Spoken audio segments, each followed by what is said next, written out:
Kottayam medical college കെട്ടിടം തകർന്ന് സ്ത്രീ മരിച്ച സംഭവത്തിലാണ് ജില്ലാ കളക്ടർ ജോൺ വി സാമുവൽ അന്വേഷണ റിപ്പോർട്ട് സമർപ്പിച്ചത്.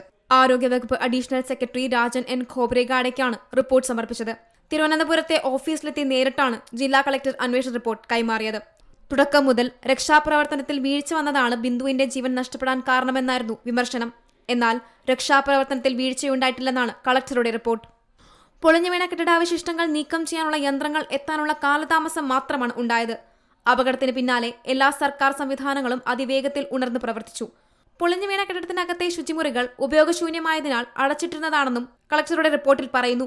പൊളിഞ്ഞു വീണ കെട്ടിടത്തിന്റെ അപകടാവസ്ഥ സംബന്ധിച്ചുള്ള മുൻകാല രേഖകളും കളക്ടർ അന്വേഷണത്തിന്റെ ഭാഗമായി പരിശോധിച്ചു. എന്നാൽ ഇത് സംബന്ധിച്ച് മുൻപ് ചില പരാമർശങ്ങൾ മാത്രമാണ് ഉണ്ടായിട്ടുള്ളതെന്നും അദ്ദേഹം വ്യക്തമാക്കി.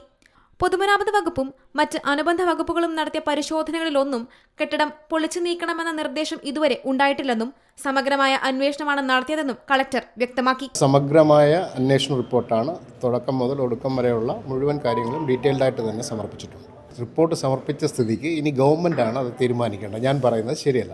3 സ്റ്റഡി അതിനകത്ത് നടന്നിട്ടുണ്ട്. ആ സ്റ്റഡിയുടെ റെക്കമെൻഡേഷൻസ് ഞാൻ അതുപോലെ തന്നെ റിപ്പോർട്ടിനകത്ത് കൊടുത്തിട്ടുണ്ട്. എത്താൻ കാലതാമസം ഉണ്ടായില്ല, പക്ഷേ അതിനകത്ത് കടത്താൻ കുറച്ച് പ്രയാസപ്പെട്ടു. അത് മാത്രമേ ഉള്ളൂ. ആ ഒരു തടസ്സം നീക്കി അത് കയറിയ കാലതാമസം മാത്രമേ ഉള്ളൂ. റിപ്പോർട്ട് ഞാൻ കൃത്യമായി സമർപ്പിച്ചിട്ടുണ്ട്, റെക്കമെൻഡേഷൻസും കൊടുത്തിട്ടുണ്ട്. അത് ഗവൺമെൻറ് ഇനി തീരുമാനിക്കും. അപകടമുണ്ടായി 25 ദിവസത്തിന് ശേഷമാണ് കളക്ടർ അന്വേഷണ റിപ്പോർട്ട് സമർപ്പിച്ചത്.